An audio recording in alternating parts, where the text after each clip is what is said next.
Today we're going to be talking about a glossary.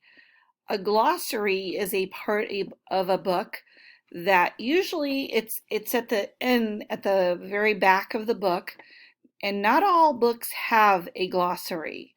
Often nonfiction books have glossary.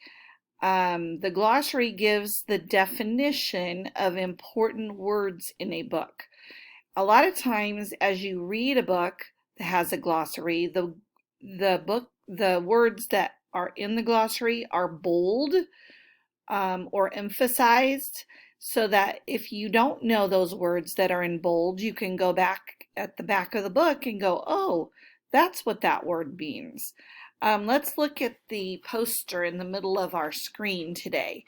It says, the glossary gives the definition of important words in a book. A glossary lists difficult or important words in the book. It gives the definition or meaning of each word. And the nice thing about a glossary is the words are listed in ABC order, so they're easier to find. The glossary is at the end of the book. When you come to a word you don't know, you can look to see if it's in the glossary. The glossary helps you better understand the book.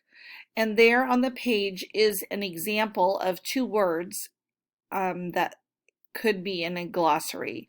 Climate, which means the weather year-round, and desert, a place that gets very little rain. So as you can see, as you read a book, it's important to know where the glossary is, because that can help you. We can always look up words in a dictionary, but sometimes we don't have a dictionary to help us. So it's nice when there is a glossary at the back of the book, so we can just look and go, oh, I don't know what that word is, so I'm going to look in the glossary and find out. So today, as you read, try to find a nonfiction book, because typically a glossary is found in a nonfiction book. And see if you can find a book that has a glossary in the back. I would also like you to go down to resources and do the text feature exit ticket on Edge Elastic, because that will show us if you understand what a glossary is. It's just going to go through some text features, and one of the text features that they have on there is a glossary.